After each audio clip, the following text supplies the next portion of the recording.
Oh boy, am I hungry. I want fries, a hamburger. No, make that 2 fries. You want anything? What's your special today? Episode 5.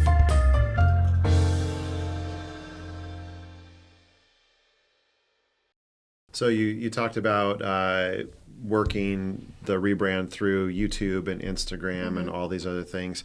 I'd like to know a little bit about how you ended up going down the road of utilizing social media. I know that you use YouTube a lot, and that's been probably pretty crucial to your success. But you've got your existing customers that you want to continue to find you, and you've got new customers that you want to attract. And so how did you work your way through the social media? And then tell me a little bit about why you decided to go into social media in the first place and what that's done for your business. Yeah, so when it comes to the rebrand, there are actually a couple of small things that we really needed to make sure that we're doing, right? So you go in and you literally change all of your handles. So if somebody was to go onto social media with my old business name, I don't even know if I would come up. I don't even know. I didn't test it. In my mind, I'm like, we're probably not. So then I remember Courtney going in one day, and this is why you need to be doing networking, right? You need to be hanging out, networking with people that are, that are in business, right? And you've got all these different trades. Well, I go to B&I. So we changed our logo. And I remember I was talking with Leah from Strategy 3, really smart, marketing gal. She has a marketing company in Tacoma. And she said, Kerstin, I'm digging that new name. I love it. It's so cool. But you know what? I think you should do a transitional logo. And I loved it because now we just from one day to the next day switch to this new business name, right? So what if and we have quite a bit of followers. I see it. I have clients from 2-3 years ago that still like my posts, right? They're still there. They're still raving fans. So if they're on vacation for a week and they come back, all they're going to notice after a couple of months is, I don't see nothing from King's Kitchen coming through anymore. But what she said was, not everybody is going to see that moment where you announce the switch. So make sure that for a couple of months, what we're doing now is to keep iterating that we've changed our name, we rebranded. So we ended up with this kind of transitional logo, and it says it in our signature and everywhere and on the website. It says the material bar formerly loved as King's Kitchen. Okay, so that's our current logo here. That's our current logo there. It says it in our signature. It says it everywhere. We tell people on our voicemail. So it's probably going to be like that for quite a bit. I would say at least 4 months until everybody gets into that ball rolling. And then we will fully switch over and not have that anymore. Now, website related, all the traffic, the new website isn't even live yet. We're still doing small tweaks. But then the old traffic from King's Kitchen all just goes to the new website, right? Emails, obviously the old email is still working. It's just getting forwarded to the new email. We send out, I think, 2 mass blasts to all of our suppliers about us switching our name, and it's a DBA name, right, a doing business as. But then our team is also working on a really cute little postcard to send to all of our existing clients because those are clients that still think of you for referrals. Right, yeah. They're still talking to their sister, in 2 years. Oh, Kerstin helped me.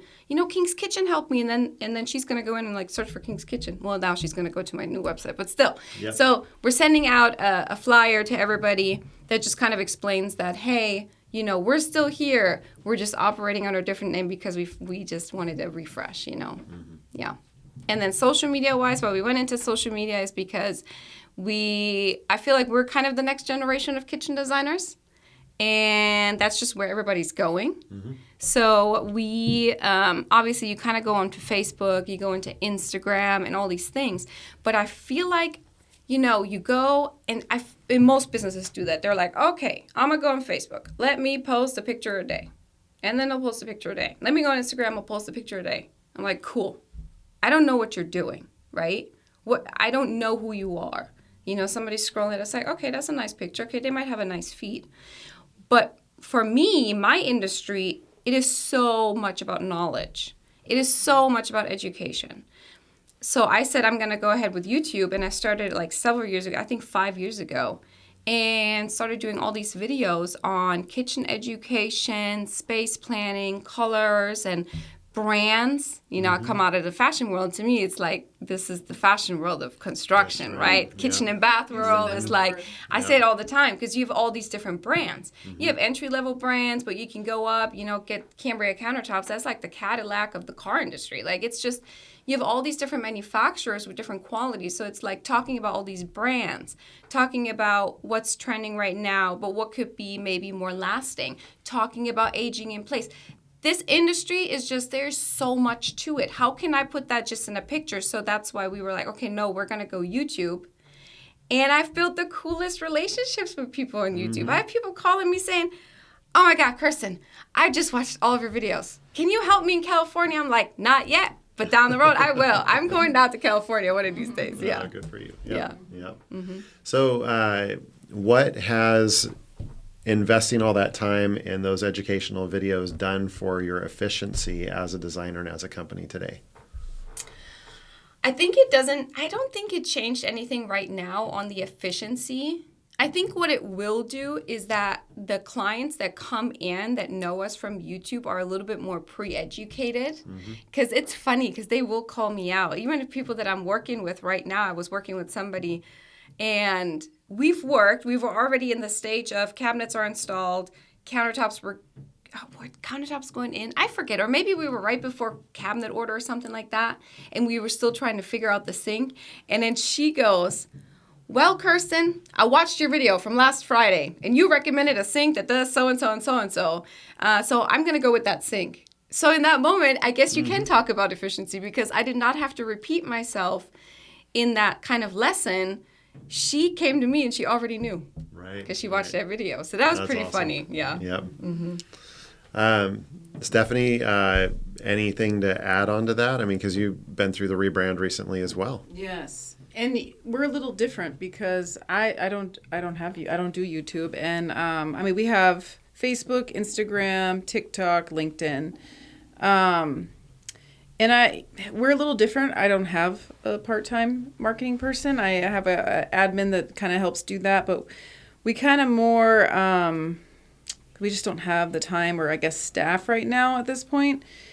So we kind of use Constant Contact, or you can use Canva too, and we schedule everything. Okay. So we'll schedule like typically 3 or 4 posts a week based on if there's a holiday or some national freaking ice cream day or something. We'll do something fun about that. But we just post, and like we have like Wisdom Wednesday. We have certain days that say certain things. So like Monday is always about like a maintenance tip Monday, and we just kind of pre-schedule them on through Constant Contact, because we can do Facebook, Instagram, and LinkedIn. Okay. Which is really nice. You guys always have Funny Fridays. Those are Funny cute. Friday. Funny Fridays What are is cute. funny is Funny Friday in all the analytics gets the most views, the most interaction, the most shared. I always laugh. Yeah. And we've been like on this kick Shayna has of dad jokes. Okay. Or we just get these ones that it's like, oh my gosh, like just funny. Like contractors, funny stuff going contractors, wrong, yeah, gone doing wrong, crazy right? things. Like yeah. the outlet installed in the toilet and stuff like that. Yeah. And it does really well on TikTok too. Yeah. Like it's so funny. We watch the analytics, like, oh yeah, Funny Friday. It always wins it. Yeah, and then I'll share it, or I'll share it on some of our networking groups that are like closed groups, and it gets the most interaction, the most comments. I always laugh. But we are good about being consistent like that. We have been for a while. But we don't, I wouldn't say I do get a lot of Facebook business. I have for a while, on that one. But the other stuff, it hasn't, nothing has, I wouldn't say a lot of work comes from it. I think, because I think we've only been on TikTok and Instagram, maybe 6-8 months. So it's just kind of getting rolling. But I do know too, and I'm always learning about freaking marketing. What I've been told, is TikTok, because my kid, that's like where the younger people are. That's more like when you're trying to sell a product. That's where it's useful for TikTok, and we don't sell a product. I've been told through some marketing experts, that's what they do, that Facebook is great if you're selling a service, which is more us. So and I'm most comfortable with that one too. So I'm trying to evolve also. But we do I get a ton of referrals from Facebook. And they always go to me personally, which is a whole different topic in itself, because that's hard when you have a team and you're trying to pass your leads. But Facebook is very good for us. And I don't even really pay to post ads, but I think that comes like our biggest part. I might be jumping topics here a little bit, is the networking. Most of our business is from referrals. Yeah. Based on for many years, the first probably 5 years, all I was in at that point was Ignite You. Okay. Yeah. And I was just really good about being on that page. And sometimes I couldn't always go to the meetings. I really wasn't in any other groups. And I was the only GC at that time. I don't think a lot of contractors networked back in the day. I think that has evolved, obviously, in the last 8 years. But I think it changed a lot. Yeah, because now there's like 8 or 10 of them in there. But Yeah. it was interesting. I feel like when I started doing it, contractors didn't really network. So it was like, oh my gosh, I just like blew up, which was a blessing. You know, it's always scary when you first go live for that. But luckily, you know, I think I'm 8 years in now, and I have a lot of word of mouth, which I think is everything. I've never had to do Angie's List or any of that. Which is nice because I hear that cost a fortune. I've been really fortunate. I haven't had to spend a lot on marketing. I feel like I should be knocking on wood right now. But I feel like I never say I'm in sales, but I love to network. To me, it's fun. Oftentimes I don't have too much of a life. I didn't for many years, but networking was like, oh, I get to go out and network, and I'm going to have a beer tonight at the, at the event. I'd be so excited. That's what her and I get excited about. Like, literally, it's work, but it doesn't seem like work. Yeah. Because I love to talk to people. I'm never selling anything. I'm just getting to know people. And nowadays, it's about finding good subs or good teammates. I call it teammates to work with, so it's super helpful. But I don't really use that's why we're different. I don't use too much of it for that.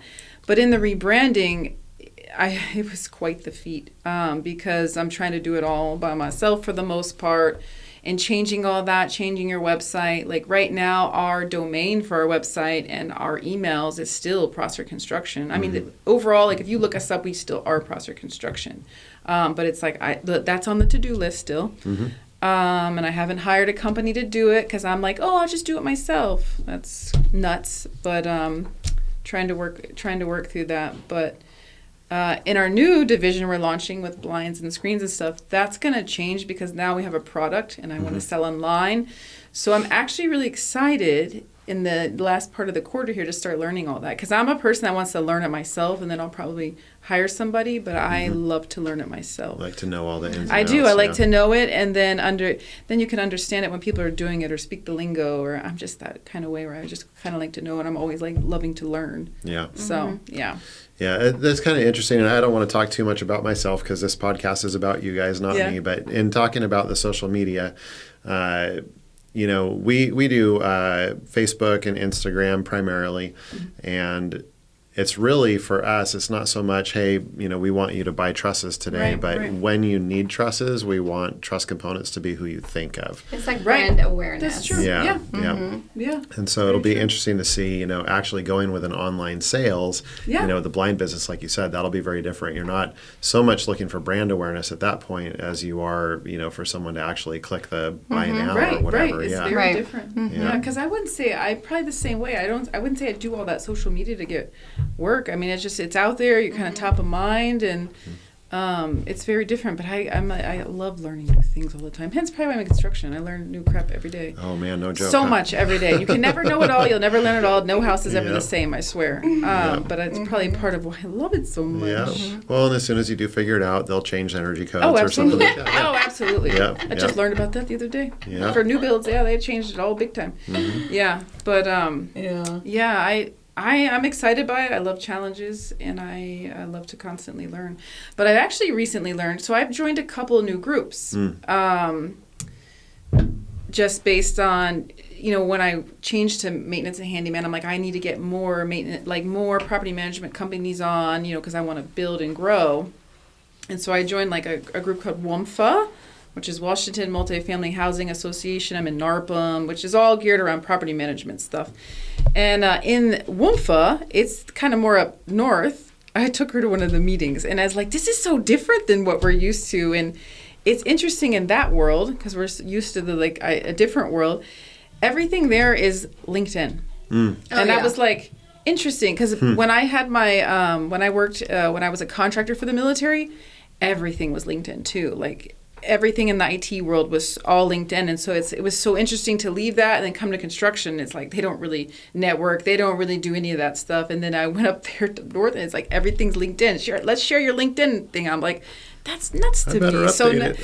Exactly. I was asking for your MySpace. Yes, I was like, exactly. oh my God, let me get up on my link. Oh man, I was like, man, I don't even know if it says What is my LinkedIn? Exactly. I was like, holy crap. And so everybody's like, what's your LinkedIn? All these, because they're like big multifamily, so like a big apartment complex and stuff, and they all go off LinkedIn. And I was like, holy crap.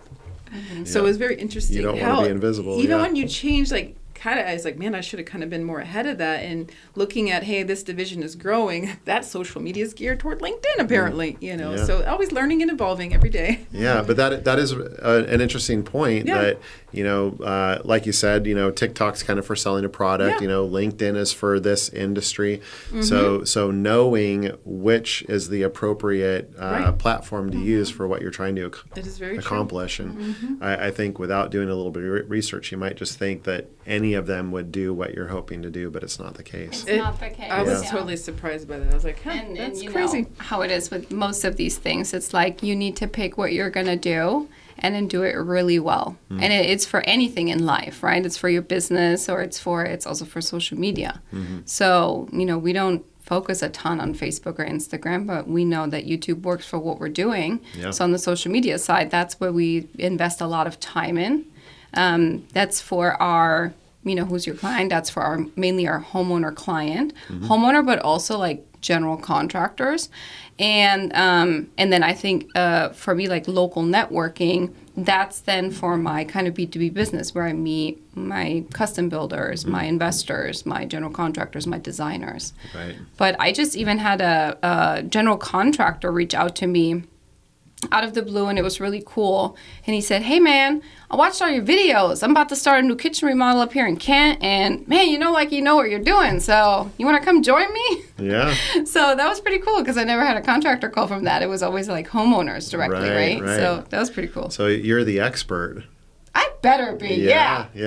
So that I'm curious to know, when you started your educational videos on YouTube, were you thinking in the back of your mind, I think this is going to drive sales, or were you thinking that, I'm tired of trying to teach people all this stuff that's pretty basic? Or I'm curious what you're going to say because I know the answer to this. What is the answer? So, being a general contractor, especially ones that remodel kitchens and stuff, we would get. It's difficult because you tell customers things and they just don't know because they don't know the industry, and that's why they're coming to us. And you tell them, then you get into the remodel and it's like they didn't remember your conversation. So then we created documents. We'd say it here, they sign it, and then you'd still get some of the same things as you got into the remodel. And one day, I remember you're like, I'm going to start creating freaking videos to educate people because that was what drove that. I think that was a little bit later in the process, though, because that was like when we took on remodeling, and that was after. We were already in. I think in the beginning it was like about brand awareness, because I read an article how YouTube is owned by Google.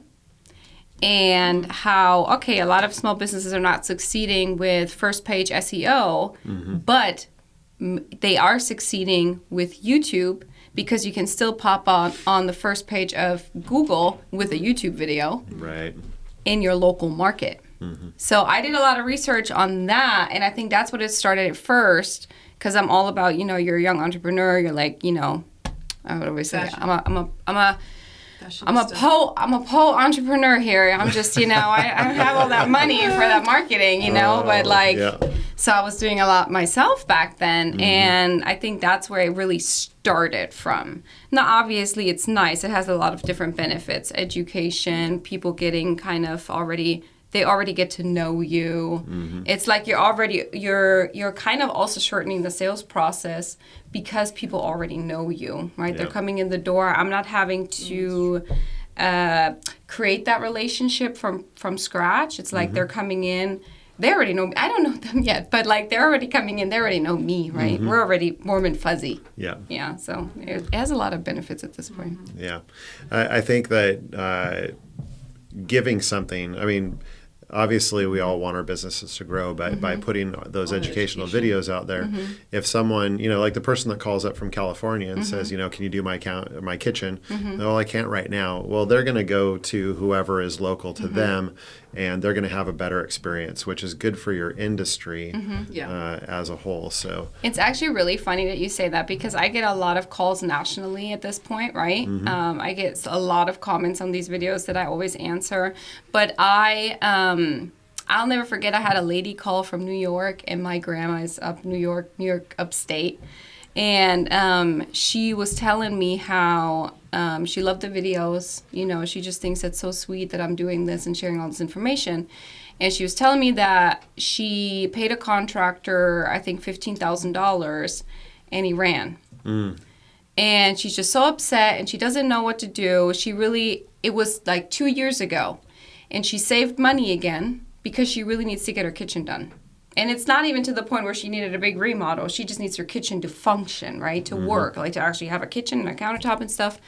So she called me for advice on how can I make sure that I'm not going to give it to the wrong person again. So that was really sweet. She reminded me of grandma. And then, so I went over it with her. I was like, let's go to Illinois. Let's do this. And boom, boom, boom. And, are they just like operating out of their truck? Maybe, those are all indicators that could maybe help you. So she went ahead. She actually emailed me the person she was going to approach, and I called him for her. Oh, wow. Yeah. I mean, I don't get nothing for her, but, I was like, no, that can't happen again, So she was really sweet. And then I remember when I got this tattoo, I had a guy call from California, and he kept asking me, I was on the chair, he kept asking me, about Belmont and like all these different and frameless and what's the best way to do this and that. And I really want to do this look. And I couldn't find nobody in California that would help me that way. And answer was kind of, so I just answered the questions, and I just told him what he needs, what's his selection going to be. Cause I know the line, like, in and out. And I said, now you're going to go down there to somebody who can work with Belmont, and you're just going to tell them you want this, this, and this, and you'll be fine. And he was like, oh, cool, thanks, know. Yep. I'm like, I don't get nothing for that, right. But it's just fun. I think, like, when you really, really love what you do in, like, your industry, it doesn't matter. I love talking about this stuff, so, yeah. It's fun. That's awesome. I'm going to see if there's anything that we haven't covered here yet. So here's a question that I think a lot of people could benefit from. So how do you help your clients create great living spaces? And I know that's kind of wide open, and you specialize in kitchens specifically. Stephanie, you might get a little bit more into that whole remodel. But what's your mindset when you're going into a space to help your client develop something that's going to be perfect for them? You want to start? Yeah, I feel like I have like two answers to that, because it has evolved. And through owning real estate and having rentals, short-term rentals, regular rentals, my mind now always immediately goes to maintenance. And I'm like really big on maintenance. So I feel like when I walk into any house now, I am like maintenance. And anybody that owns a home, like, you got to do your maintenance. So for me, I just like walk in, I'm like all about the basics. Like, it's like your car, you have to take care of it. You like, are you cleaning your gutters? Are you doing it? Like I'm looking at all those things, and I'm really big on educating. So I really focus on that with people. And that's what I talk about a lot, and like what we kind of really work on now. So for me, it's more about educating and going through all those things. It's surprising to me through the years I've learned not many people know that you're supposed to maintain certain things in your house. Right. So I'm all about that, because I've seen it so much where they're going to spend $8,000 to replace this whole side of their house because they didn't clean their gutters. So I'm so all about that. How to save money to preserve this house or keep costs down, or I'm a little bit on energy. I wouldn't say that big, because a lot of people can't afford that typically, but I'm about like, hey, if you just clean your gutters, it's going to save you so much. Or, right. Servicing your HVAC and doing all those things.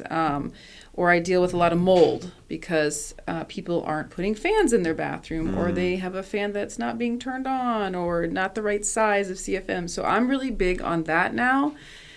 I think about when I, did the remodeling stuff more. I mean, I still do it for myself, but for others, I really got into this too because I love to help people. Like, she was telling the story about that lady. I have heard it so many times. People have got ripped off, thousands and thousands and thousands of dollars taken.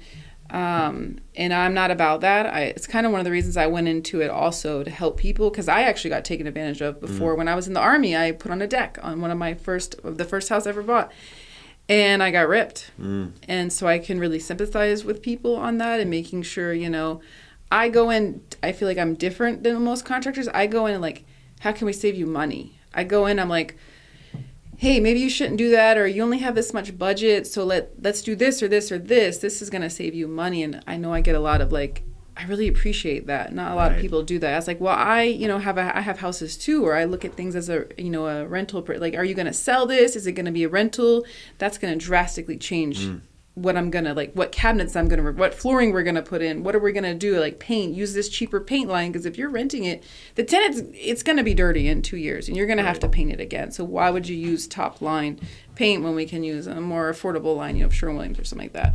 So I'm probably a little different than what she's doing, but that's kind of like, I'm all about how we save money, how do we maximize what we have, but I think that helps with my growth too over the years. Right. Yeah. So looking at it from the maintenance aspect, it's like, how can you be comfortable in this space for a long period of time without it costing you money down the road? And kind of similar with, how long do you plan to live here and what's your intended use for it and that sort of thing. Yeah, the same, like what kind of roof you're putting on. Are you going to live here for 30 years? Then let's put the Cadillac roof on. If you're going to be here 5 years, let's just do the 15-year roof. You're going to sell it. You're not going to see the return on that value. Or the same with exterior painting, different things. There's so many ways you can save money. Just like with cabinets, you can get a more affordable line and they can go way high end. So if you're going to sell it, why would we go way high end? It doesn't make sense. If this is your forever home, heck yeah, get what you want, So, All right. Same question to you. Yeah, so for us, it's all about asking questions, right? So every remodel kind of is a little bit of a different reason or why somebody's doing that. And so it's really important to ask all those questions of the person that's getting it done. And it's, like I said, it's sometimes a homeowner, sometimes, general contractor. I work with investors and all kinds of things. So, but it's really fun, like some of the stories that you hear. And I always encourage people to, every kitchen is custom. So I really encourage everybody to customize their own space. I'll probably try to do like 5 to 10 other colors than white shaker first. I'm going to try to push you out of your comfort zone until you're finally going to say, no, Kerstin, like, I really just want that white shaker. I'm like, okay, all right. Well, then we're going to make it the best damn white shaker kitchen you've ever seen, okay? Yeah. But really listen to people and what they really want. I'll never forget when we did a remodel up north for this gal, Roberta. Roberta, she's an elderly lady up in Seattle. We did a condo remodel for her. And I'll never forget when we talked to her, she said, I went there and I talked to her and I asked her all these questions. And like her, and she traveled all over Europe. She used to be a teacher in Italy. Like she was all over Europe, and her house resembled that, like her furniture and her decor and the colors that she had. So when I was asking her all these things in the kitchen, she was telling me all these things. I'm like, oh, wow, that's so fun. I kind of see like a Ralph Lauren kind of inspired cool kitchen here. And she's like, thank you. Oh, my God, thank you. I had 3 contractors here, and they were all just came in here and said, okay, white checker kitchen, quartz white countertops, white subway tile. And she was like, I just wanted to puke. I just kicked them right out, because it doesn't resemble what she's trying to do. Yeah. It's her home. She wants to come home and feel really comfortable, right? And that's just one part of the piece. We never even start talking about function, okay? That's a whole nother chapter. But from the kind of design concept of that is a complete different route. It was a lot more traditional. And then she wanted natural stone. We found a really natural, beautiful slabs for her, and it really just reminded her of that time when she was in Europe. And that was really cool to see. So every single kitchen is unique. It is custom. It's like, what kind of emotion are those materials and those colors and all those things bringing out of you as a homeowner? And I think that's what really goes into it as one part, right? And then the whole other part is function, layout, all those things, space planning, yeah. Right. Awesome. So what kind of challenges have you guys pushed through? Is there an example of something that you could share that, like at one point you weren't sure how you were going to get through it, and it could have been a deal breaker, but you pushed through, and how you manage that. That's a lot. There's a lot of that in business. Oh, man. Yeah, yeah.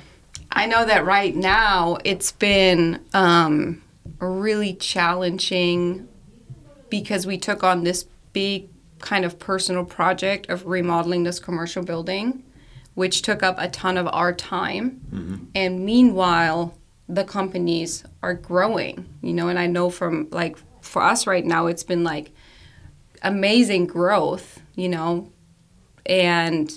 but still having to juggle that, where I know for me right now it is extremely hard. I probably have never worked this much in my life. And I can just say I feel very blessed because I have amazing people around me that support me, Mm-hmm. and that are, would you say that in English? Like they are, not sympathetic, but like they give me grace. Okay. If I don't respond a text message in 5 minutes, or I call somebody back in 2 days, they'll give me grace because they'll understand that I'm coming from a good heart, So that's been the biggest challenge right now, because when you get to a point, and it's so hard because as a small business owner, it's like when you make that leap to the next employee, right? When you bring on a next team member. And so we just brought on another team member, but now I am, so busy. We moved into this new building, so busy, brought on a new team member, but having to train this person also again, right? So it actually makes sense. So I think right now is just, it has been crazy. I think that's been a big challenge for me personally but I am also, I've never been this excited, I am. And I feel so blessed. I get up every single morning, and I'm so excited that I get to work on my dreams every single day. So I'm like, we get to. Like, Yeah. I couldn't be more happy. And I know that once you go through this phase, and then, the next, and then you go to the next one, but the next one's bigger. And you're like, oh, man, but you did this one, and it was okay. So you just keep growing. Yeah.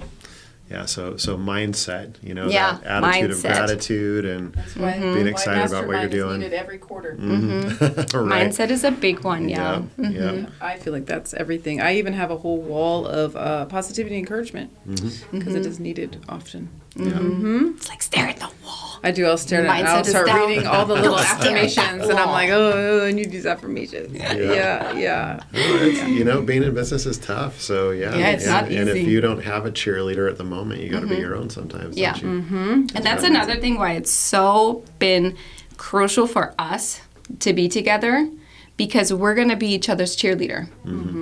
Yeah. And it will naturally happen, and I encourage anybody in business to find some sort of support system, a person, a company that is somewhat, that can collab with you or understands, or a person, whatever it is, right? Find somebody in your surroundings that you can call, that you know is going to get you back up. And it doesn't even have to be a business owner. I mean, my mom, she'll get a call from me probably every day.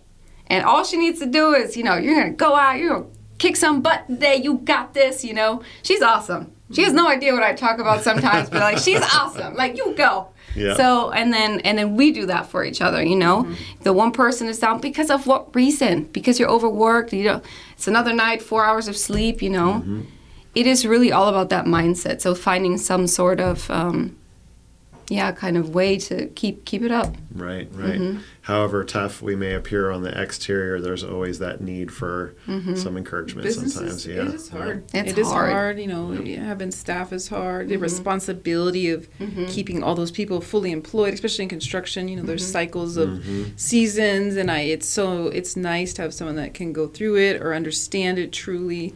Or her and I have very similar personalities. Like, we like to take on so much. People think we're crazy, but it's nice when the other person understands, because like, we just can't help it. Like, we just want to do more and keep growing and do more and more and more. Yeah. And weather the stress of it. But I know. I think for me it's the same right now. But if I think about the cycles of this, I can, especially in construction, most people could probably relate or understand, or like, yes, it's happening to me. Is cash flow is hard in construction. and that's hard to grow. It's hard, especially when you bring on your first, like you start hiring people, because a lot of people are 1-2 man or husband wife combos, and it's like we're growing. We need to hire an assistant, or we need to hire another carpenter, or whatever it is, whatever trade it's in. The cash flow, that is scary. It's hard to grow. You need some money. If you don't have the money, you got to borrow the money, and that's hard to do if you're new. And I think through all the cycles of it, every time we grow to a level, it is stressful. Even if you have the money, you have to invest more money, and that's scary, and that's hard. And, I always say sometimes you're robbing Peter to pay Paul in some situations. I think a lot of people, especially general contractors, probably understand that, because you're up, you're waiting on your deposit, you've already paid everything, so it's kind of like this all the time. I want to say that's, if anybody's watching this and experiencing that, that is normal, and it is hard, and we all go through it. Yep. Just I'll add to that. Make sure that your suppliers and your subcontractors, that you stay in good contact with them and let them know what's going on. I know that a lot of times a supplier will give a little grace as long as they know what's going on. But boy, when the phone is silent, that's when you start thinking, okay, am I going to need to take some kind of action to get paid for this? And because we're all struggling with cash flow. I don't know if that ever goes away. Yeah. Right. Yeah. Well, I would say communication is key. Yeah, and it's not just that. I am currently still in charge of paying our bills, and I'm horrible at it. I am very bad at it because I am so customer driven that I'm like, oh, I'm 100 emails behind, but oh man, so-and-so needs their cabinets right now. Builder needs their cabinets right now. Boom, boom, boom. I got to go out, do the job site, and then like a week later, one of my subs will call me or whatever. Kerstin, you gonna pay that? I'm like, oh man, I'm so sorry. I'm horrible at this. So we are gonna make that shift. I'm gonna delegate it. So there you go. now everybody's on me. Everybody's like, Yeah. Kerstin, it's the point now where you're gonna have to delegate it. Grow to the next level, and it is hard when it's like bills and money to let that go. You have to let it go to the right person, and it's like, but I'm like telling her, it's a game changer, man. It's a game changer. Yep. Awesome. So just a couple more questions for you guys. Yeah. One is, what do you see as the future of your business? I know. I feel like in the last like maybe month or so, it's like exponential growth, because like I said, I'm adding another division, and I can do online. I literally can like sell something online. It doesn't have to touch it. And for me, I've always been labor driven, and that's if any other contractors watching this, that is hard. It is the hardest thing to sell. It's the hardest thing to make money at. But a product, you have a higher margin. So I'm really excited to have a good balance now, because I've always been driven by labor. So it's nice to have that, and then sell online where I don't even touch it. It's literally just shipped through the cloud, like all the software. So yeah, I'm excited to have, I've always been a person, I never put all my eggs in one basket. Like I watched a lot of companies not survive through that, and I'm like, ooh, I'm learning through their lessons. So I've always kind of been a little diversified, but I'm really excited because I haven't done this kind of diversified. Yeah. So I'm like learning all the technology and the software, so I'm excited about that. I know, I was like, what else? I mean, our handyman stuff is doing really well. There's a need for it. There's like a niche for it. So I'm just kind of following the path that's coming to me as I evolve. So, Yep, recognize the need and fill it. Yeah. Awesome. How about you? So now that we moved into our first own building, but like a bigger showroom. We're located in Lakewood, and I already know that. So we already do a ton of work up north. So we go. I mean, I'll probably go up north like once or twice a week, like do work in Seattle. But I think that next on the list in 2 years, we have like Alan and me, our coach, right? We put it on the calendar. So in 2.5 years, I want to be in a 3-story industrial building in Seattle. Wow. That's going to be a Washington flagship store. And after that, I want to go to Portland, California, and Arizona, and I really want to take over the West Coast in the next 10 years. Nice. Yes. I got big vision. So, but it's really all due to the fact that we are setting ourselves apart as like just that next generation of kitchen and bath designers and just material suppliers. So, watch out, everybody, because the material bar is coming. Yeah. So I know. I cool. have to add to that because now we're in this bigger space and we're so excited. We've never really been able to because we're a part of a lot of different organizations, and so we're really excited. Our space we're having so many more events. Yeah, we're we're having events, people yeah. encouraging other businesses to have events there, and just kind of like the go-to event fun space. Like we already started planning stuff for a grand opening and all these different things. I want to have workshops to teach women and young ladies how to do construction. So I'm super I'm very excited about that because I thought at one point one of my businesses was going to be I was going to be an event planner because I love to plan events. So I'm really excited about that. Yeah, so we've got big growth. We've got opportunities to give back. Yeah, that is so cool. Yeah. So, as important as networking has been to your guys' businesses, now you have a space where you can host that. I know. Exactly. Yeah. I love collaborating with Me other too. businesses. We already got some different things going on with some people, and I'm super excited that we can help support them and have them in our space, and it's like a win-win for everybody. So. Yeah, it sounds like a lot of fun, and business should be fun. It's not all Exactly. easy, but it should be fun. Yeah. Exactly. We get told that a lot. Y'all are having too much fun. Yeah. One of the guys we actually bought the building from, he came today and gave him a tour. He just looks at us. He's like, y'all are having too much fun. Yeah, is there such a thing? I'm like, we do. We Yeah. do. Well, you Yeah. have to. You have to make the Then I most of asked him for more money. it. He's like, hey, I got another project. You want to be an investor? Yeah, there you go. Right on. Yeah. So I want to make sure that we cover how people can get in touch with you. But before we do that, are there any questions that I should have asked you guys that I didn't? Or are there any questions that you want to ask me? We'll start with the questions for you guys. Well, I know. Well, just so everybody knows, we know Chad, okay? So if we're not asking him all kinds of questions because we know everything about him, we go to business mastermind with him almost every quarter. So we know all about your business. But this is really cool. Thanks for having us here. Yeah? I'm excited for the tour after this. Oh, yeah. It's going to be a lot of fun. Oh, I didn't know we were getting a tour. Oh, wow. Yeah. Yes. I was in there All right. sure. geeking out over the labeling in the bathroom. I was like, ooh, I can't. Yeah, we got some talking to do after this. Okay. Yeah, for sure. So, okay, well, let's go ahead and share with everybody how they can get in touch with you guys.